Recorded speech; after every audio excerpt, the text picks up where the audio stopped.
Assalamualaikum warahmatullahi wabarakatuh. Bapak Ibu guru, gimana kabarnya?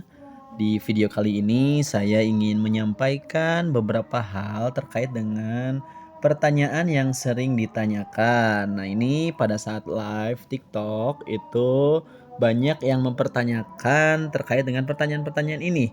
Nah, di video ini saya ingin coba menyampaikan ya jawaban-jawabannya supaya Bapak Ibu bisa mengetahui dan memahami terkait dengan pendaftaran PPG itu.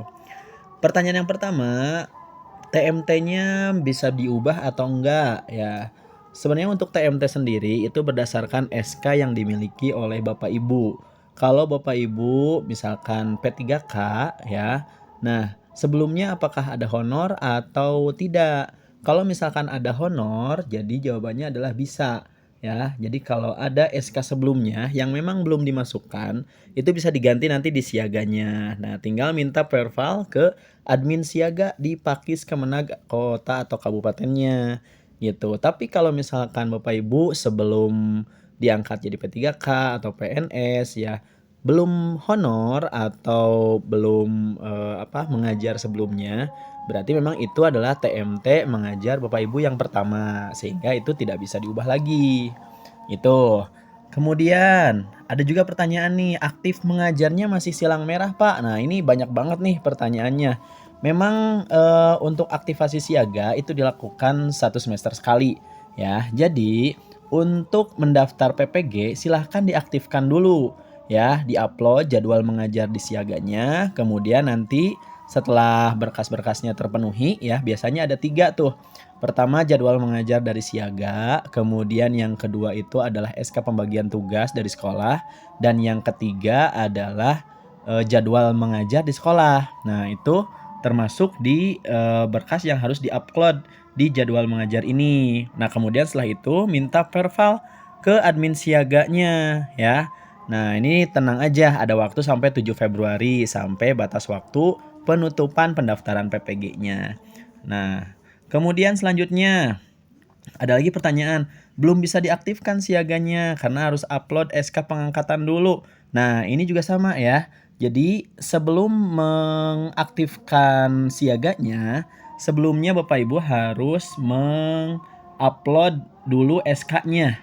Ya, jadi kalau yang belum bisa mengaktifkan jadwal mengajar, belum bisa mengupload jadwal mengajar, silakan diupload dulu SK-nya. Itu di bagian portofolio. Di bagian portofolio itu nanti di bawahnya ada status pegawai, ada keluarga dan sebagainya. Nah, itu silakan diupdate terlebih dahulu.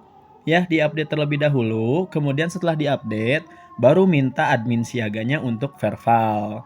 Ya, tapi nanti di jam kerja ya untuk vervalnya karena memang di kantor Kemenag juga bukanya pada hari kerja.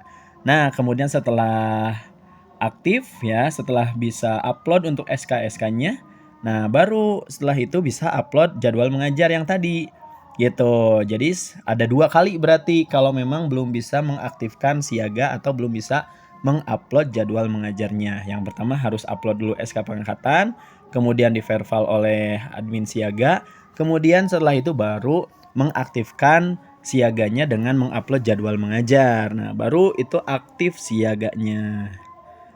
Kemudian selanjutnya, aktif di siaganya 1 Juli 2024. Bisa ikut daftar atau tidak? Nah, ini mohon maaf ya Bapak Ibu, banyak banget nih yang bertanya.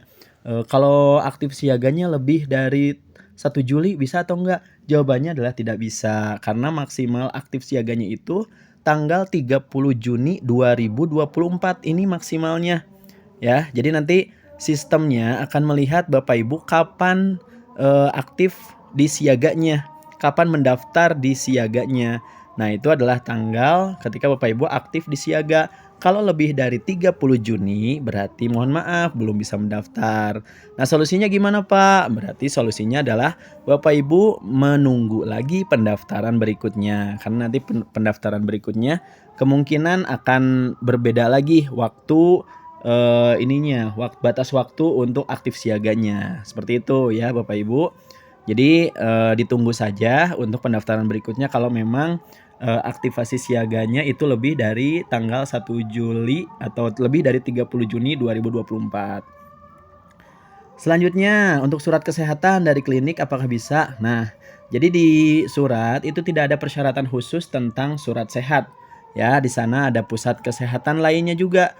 Ya, ada rumah sakit pemerintah, kemudian ada puskesmas dan ada pusat kesehatan lainnya. Jadi ini berlakunya umum, termasuk formatnya juga tidak ada ketentuan khusus.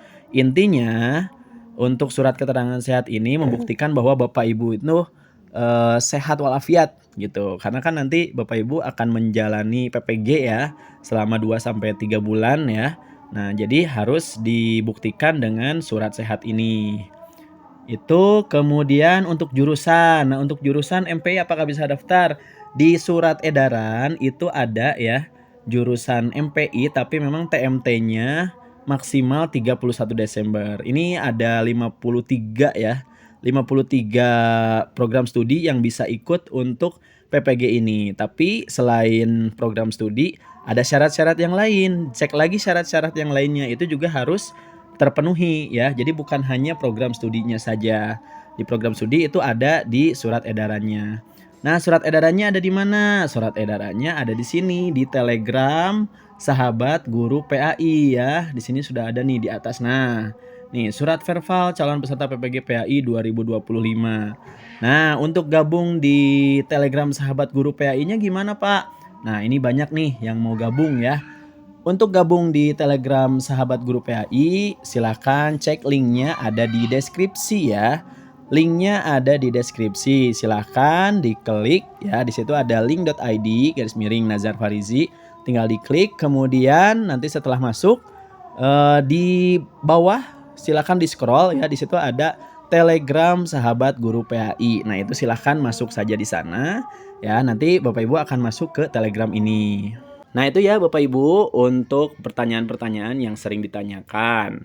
Jangan lupa untuk subscribe video ini ya. Kemudian like dan share atau bagikan kepada teman-teman yang lain supaya Bapak Ibu yang lain juga memahami terkait dengan pendaftaran PPG ini. Oke, itu saja yang bisa saya sampaikan. Terima kasih atas perhatiannya. Mohon maaf jika ada kesalahan. Billahi taufiq wal hidayah. Wassalamualaikum warahmatullahi wabarakatuh.